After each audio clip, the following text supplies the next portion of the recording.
Et bonjour à tous, merci à vous d'être là pour cette nouvelle vidéo. Comme je vous l'ai annoncé dans la dernière vidéo bilan lecture, j'étais en retard dans la chronique des lectures que j'ai faites. Donc j'ai décidé de vous en faire un autre assez rapproché de celui que j'ai fait. Mais sinon j'ai peur de prendre trop de retard et de m'éparpiller comme je sais le faire. Donc aujourd'hui je vais vous parler de 5 livres. Il y a de l'ésotérisme, de l'imaginaire, du polar et de la romance. Donc il y en a pour tous les goûts. Je commence avec Thor, Introduction au dieu du tonnerre de Morgan Demler aux éditions Danae.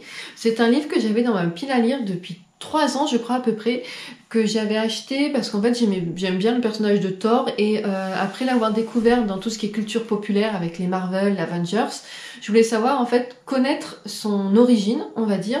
J'avais déjà lu il y a quelque temps la mythologie viking de Neil Gaiman qui en parlait, mais qui parlait de la mythologie globale, donc on voyait d'autres dieux, on avait Odin, on avait Loki, il y avait tous les géants, voilà, il y avait vraiment tout le folklore de la mythologie viking et là en fait on est vraiment centré sur Thor. J'ai trouvé que c'était intéressant, mais sans plus, parce qu'en fait, il y a un peu des répétitions par moment, et voilà. Alors c'était intéressant, mais après, c'est vrai que je suis pas du tout la cible de ce genre de livre. Je pense que pour ceux qui regardent mes vidéos depuis un moment, vous devez même étonner que j'ai lu ce genre de roman, ce genre de livre plutôt, parce que c'est pas trop mon truc à la base, mais voilà, c'était intéressant. L'auteur nous explique un peu la mythologie autour de Thor, à quel moment il a vraiment à quel moment il a vraiment émergé dans la culture populaire. Il nous parle aussi des façons de le prier, donc ça c'est un peu une partie qui m'a moins intéressée on va dire, parce que c'était pas pour ça que je voulais le lire en fait. Moi c'est pas pour prier ou solliciter Thor, en fait c'était surtout pour connaître son histoire. Et voilà, c'était une lecture intéressante. J'ai vu qu'il y avait d'autres livres dans cette collection qui peuvent être vraiment intéressants si vous aimez ce genre de documents. Mais voilà, pour moi je pense que ce sera une première et une dernière. Après, j'ai lu La sorcière de Thornfield de Sharon Lynn Fisher aux éditions Sabran. C'est le premier livre que je lis du label Sabran. Je lis pas mal de De Saxus, mais c'est vrai que Sabran c'est plutôt spécialisé dans les réécritures de contes, d'histoires, et j'avais jamais lu. Et là en fait, il m'a intéressé ce livre parce que c'est une sorte de réécriture de Jane Eyre. J'avoue que j'ai beaucoup vu passer sur les réseaux et donc j'ai pas mal regardé les chroniques et j'ai vu ce qui avait plu et déplu et je me suis dit ok, ça peut me plaire par contre, donc vas-y. Donc il fait partie des achats que j'ai fait en avril et que j'ai lu dans la foulée. Donc là j'ai beaucoup aimé. Donc on va suivre Jane Eyre qui est donc Jane Eyre, R-A-I-R-E, qui est une orpheline qui travaille dans une école orphelinat qui fait un peu de botanique mais qui apprend aussi de la sorcellerie à ses élèves. Et pour répondre à une demande d'une mission, elle va se rendre dans un manoir qui est donc le manoir de Thornfield Hall, qui est tenu par Edward Rochester. Donc voilà, le nom, si vous connaissez Jane Eyre, le nom va vous parler. Et en fait, elle va arriver sur place et découvrir qu'une aura de magie sombre plane sur le manoir. Alors, en fait, Edward a perdu sa femme il y a 1 an d'une maladie. En fait, il avait épousé une jeune noble qui a déclenché une maladie et qui est décédée dans le manoir. Et depuis, une sorte de chape a vraiment un peu emprisonné le manoir et ses habitants. Il arrive des choses très étranges. Pas mal de domestiques ont fui parce que ils ont vu des revenants, ils ont vu des esprits. Il se passe vraiment des choses très étranges. Et donc Jane, elle a comme mission, elle, de régler ce problème en fait avec sa magie. Et elle va donc elle va habiter dans un petit cottage, une espèce de, comment ils disent, dépendance qui est à côté du manoir, et elle va essayer de résoudre le mystère de cette magie qui semble vraiment épuiser Thornfield. Et comme dans l'œuvre originale, il va y avoir un rapprochement avec Edward Rochester et Jane Eyre. J'ai beaucoup aimé parce qu'elle a un caractère vraiment pas bien trempée, mais elle sait ce qu'elle veut, elle ose dire les choses, et à côté de ça, elle est vraiment touchante, elle est pleine de doutes, elle veut vraiment aider Thornfield et ses habitants, et l'ambiance est assez automnale pour le coup, parce que l'action se passe en octobre. Donc si j'ai un conseil, si mon retour vous plaît et que vous avez envie de le lire, attendez peut-être qu'il fasse pas très beau. Moi après j'ai eu du bol, dans le sens où quand je l'ai lu, il faisait très gris. Il y a même un moment où j'étais dehors à encourager mon conjoint pour une course de vélo, et à chaque fois que je fais ça, j'emmène un bouquin. Et j'étais posée donc dans la montagne, et il y avait que du brouillard, donc j'étais à fond dans l'ambiance. Là vraiment pour le coup, j'étais à fond dedans. Mais voilà, c'est vrai que pour une lecture d'été, ça risque d'être peut-être un peu déstabilisant. Donc si j'ai un conseil à vous donner, privilégiez plutôt une ambiance automnale. Voilà. Après, si la météo n'influe pas du tout sur votre mood de lecture, allez-y. Mais voilà, moi j'ai beaucoup aimé, c'est ce qu'on appelle de la cozy fantasy. Donc il n'y a pas de scènes choquantes, il n'y a pas de scènes violentes ou même sexuelles détaillées. C'est vraiment cosy. Voilà, c'est le mot. Vous êtes sous un plaid avec une bougie, une tasse de thé et un chat. Et vous kiffez. Donc ouais, ça a été un coup de cœur. Je l'ai beaucoup aimé, je l'ai présenté même à un des clubs de lecture pour une session du club de lecture parce que j'ai beaucoup aimé. Ensuite, j'ai lu Le secret de Tante Dimity de Nancy Atherton aux éditions Verso. Donc là, c'est le tome 2. Dans mon dernier bilan lecture, je vous parlais du premier, donc qui était sur la mort de Tante Dimity et la découverte de Laurie de son héritage. Et là, donc, on retrouve Laurie, c'est je crois 2 ans après le premier tome, où sa vie personnelle a bien évolué et elle est retournée à Boston, mais pour sa seconde... Alors, si je vous dis ça, je vous le spoil. Pour une raison bien précise, elle retourne au cottage de Dimity, voilà, on va faire court, avec un des avocats qu'on rencontre dans le premier, donc qui est le père, et en fait, alors qu'il est avec elle dans ce cottage, il va disparaître. Et donc, elle va se lancer avec la fille de sa voisine sur les traces du père pour essayer de le retrouver, et ça nous emmène dans une histoire familiale où en fait lui il va rencontrer la branche anglaise de sa famille. En fait il y a une grande embrouille familiale qui fait que la partie américaine et la partie britannique sont embrouillées, elles se parlent plus, mais c'est une embrouille qui date de plus d'un siècle, et le père a ses raisons de vouloir contacter ses cousins qu'il ne connaît pas, et cousines, et on le suit donc à travers l'Angleterre, et on suit également Laurie et Emma, non c'est pas Emma justement, c'est la fille de Emma. Ah, comment elle s'appelle cette jeune fille? Neil. Ouais, c'est Neil, et en fait elle a un petit lapin, une peluche qui s'appelle Bertie, comme Laurie a son lapin qui s'appelle Reginald. Voilà, il y a un lien un peu magique avec leur peluche. Et donc elles vont se lancer à la poursuite, on va dire, du père. En fait, elles ont comme soupçon qu'il va ouvrir une branche du côté britannique, et Laurie elle veut pas, parce qu'elle veut pas qu'il quitte l'Amérique. Donc elle va essayer de le retrouver pour le dissuader, et ça les emmène voilà, de village en village. J'ai bien aimé, alors ça n'a pas été un coup de cœur comme le tome 1, mais j'ai quand même beaucoup aimé, et je vais lire le 3, et il y a un tome 0 qui est sorti, et donc en fait ce que je vais faire, c'est que j'ai prévu de lire le tome 3 en juin, et d'acheter le tome 0 en août, parce que le tome 4 sort en octobre, donc ça m'en fait un tous les 2 mois, et comme j'ai vraiment beaucoup aimé, je pense que je vais faire ça. Mais voilà, ça a été une bonne lecture, j'ai eu grand plaisir à retrouver Laurie, à retrouver le cottage aussi de Tante Dimity, et de retrouver un petit peu Tante Dimity également via sa correspondance. Et j'aime également beaucoup la couverture, voilà, je trouve magnifique avec les tours comme ça, c'est vraiment très très beau.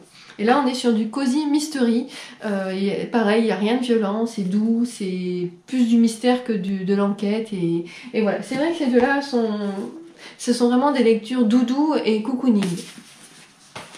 Et après ça, je suis partie dans un polar nordique. Donc j'ai lu le très petit La boîte à magie de Camilla Läckberg et Henrik Fezes aux éditions Actes Noir, Actes Sud.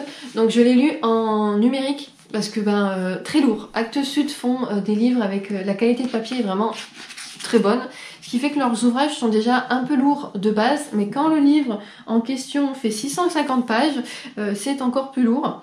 Donc Camilla Läckberg est une autrice que j'ai déjà lue à nombreuses reprises.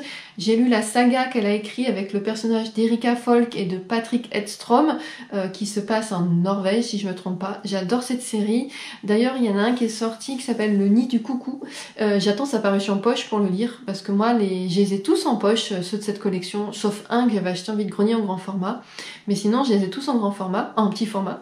Et celui-ci, en fait, je l'avais reçu en service de presse. C'est une histoire complètement à part. On va suivre Mina. Donc là, ça se passe en Suède, par contre. On va suivre Mina Dabiri, qui fait partie d'une équipe de la brigade criminelle de Stockholm. C'est une équipe un peu particulière qui est un peu qui sort des sentiers battus, qui est un peu officieuse, voilà, qui est pas officielle. Et en fait, elle va se rapprocher de Vincent Walder, qui est un magicien mentaliste. Tout simplement parce qu'il se retrouve face à un meurtre assez étrange. C'est d'ailleurs la première scène qui est un peu violente dans le sens où on nous décrit comment meurt la personne, mais pas de façon gore non plus. On va pas vous dire qu'il y a des intestins qui volent ou de la cervelle ou quoi, mais on visualise bien la scène. En fait, le premier chapitre, on suit une jeune femme qui est maman d'un petit garçon qui se fait kidnapper. Je crois qu'elle a genre une petite trentaine à peine, et elle se fait kidnapper, enfermée dans une boîte. Elle se réveille et là, elle va se faire transpercer par des épées, comme le tour de magie vraiment connu où le magicien met son assistante dans la boîte et transperce avec des épées, sauf que c'est l'illusion, l'assistante il ne lui arrive rien, alors que là la jeune femme décède parce qu'elle se fait vraiment, elle meurt, voilà, transpercée par plusieurs épées. Forcément il y a un moment on tient pas longtemps. Et donc Mina va enquêter et va demander à Vincent d'aider l'équipe pour résoudre cette enquête qui semble plus perplexe qu'elle l'est, parce qu'ils vont faire le lien avec d'autres meurtres vont arriver. La mise en scène recèle de messages, un message qui va être très dur à décrypter, et que Vincent semble être vraiment l'homme parfait pour ça. J'ai pas vu la fin, j'ai pas vu qui était le coupable. Voilà, c'est assez rare, j'avoue, dans les Camilla Läckberg. Mais là, j'ai pas cherché à comprendre qui était le coupable. Moi, je voulais juste me faire embarquer dans l'histoire. C'est ce qui est arrivé. Mais ouais, j'ai été agréablement surprise de par la résolution. Et après, je me suis dit, mais oui, c'est pas con. Mais voilà, je l'avais pas vu venir. On tremble parce on sait qu'il va se passer quelque chose à un moment donné. Et moi, en fait, j'étais partie sur une autre piste. Je pensais que la victime à potentiel allait être une autre personne. Et en fait, non, c'était encore une autre personne. Et voilà, j'ai beaucoup aimé. C'est très bien ficelé, très bien construit. On va visiter l'univers de la magie.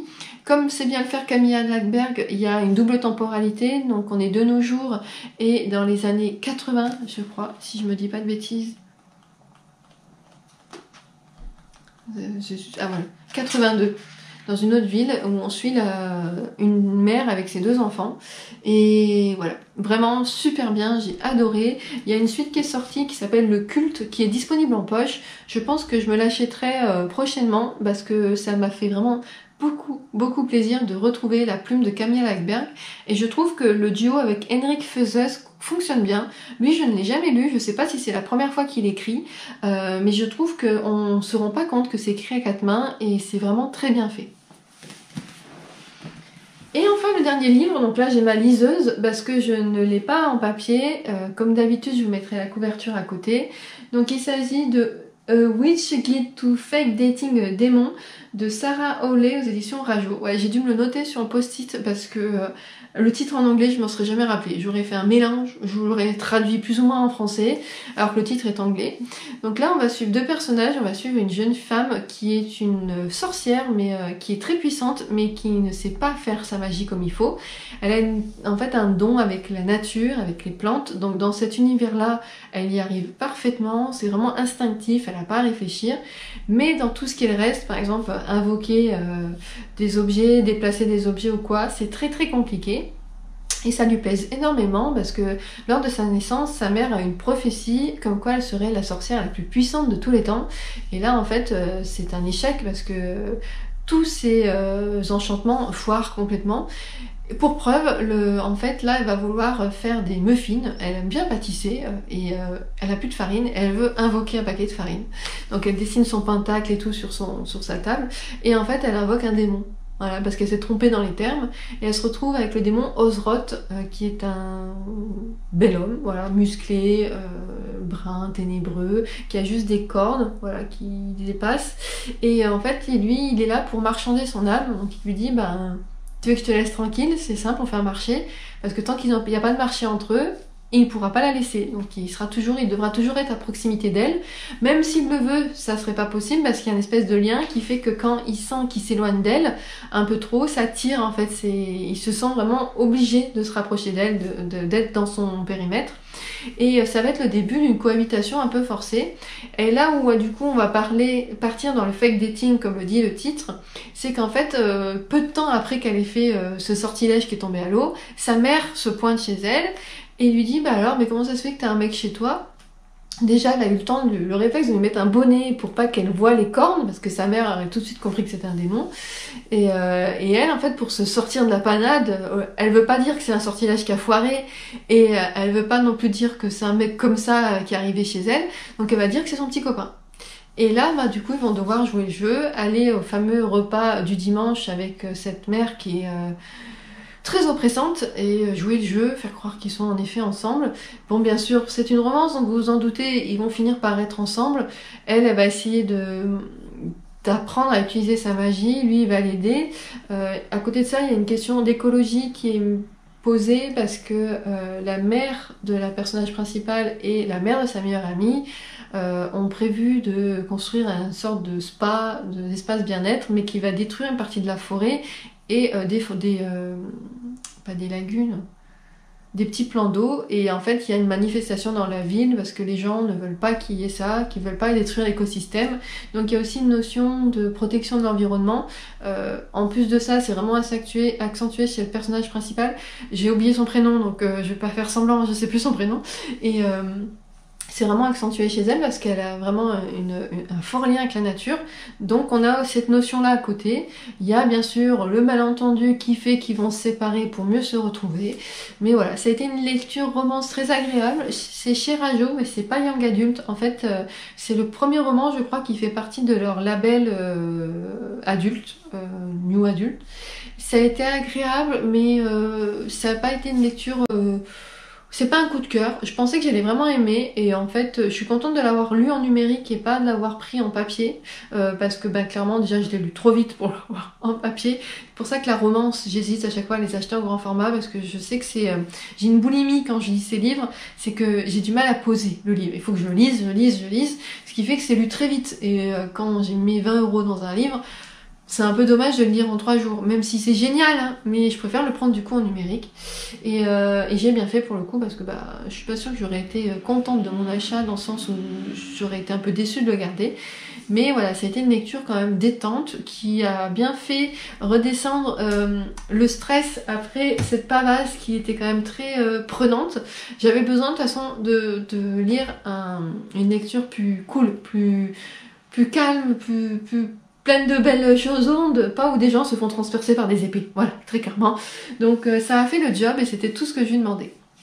Donc voilà pour mon bilan lecture. Hop, j'ai perdu le post-it, c'est pas grave. Ce sont vraiment des lectures très différentes, avec des bonnes lectures, avec des lectures un peu plus mitigées, mais qui ne sont pas des mauvaises lectures. Pour l'instant, depuis le début de l'année, j'ai eu des lectures qui m'ont déçue, mais j'ai pas eu... peut-être que si j'en ai eu une, j'en ai eu une, mais sinon voilà, j'ai pas eu des lectures, j'ai eu plus de bonnes lectures que de lectures qui m'ont pas plu, et ça c'est vraiment cool. Est-ce que vous de votre côté vous avez lu ces romans? Pour tout ce qui est livre poche, et malheureusement il y en a qu'un, il y a Boîte à magie qui est sorti en poche chez Actes Sud Babel Noir également, qui doit être je pense assez épais au vu de la taille de celui-ci, mais les autres sont trop récents pour être en poche. Je crois pas que Danae fasse des versions poche de cette collection-là. Eux, ils sont trop récents. Et lui aussi, là, celui que je vais vous présenter, il est sorti il y a 1 mois et demi à peu près. Donc voilà pour tout ce qui est sorti poche. Est-ce que vous avez lu certains de ces livres? Comme d'habitude, qu'en avez-vous pensé? Et vous, de votre côté, qu'avez-vous lu récemment que vous avez envie de nous partager? N'hésitez pas. Je vais toujours voir dans vos commentaires les titres que vous mettez. Je me les note pour voir un peu en librairie quand j'y vais ce qu'il en est, des résumés et des synopsis. Sur ce, comme d'habitude, je vous remercie infiniment d'avoir regardé cette vidéo qui, je l'espère, vous aura intéressé et je vous dis à très bientôt.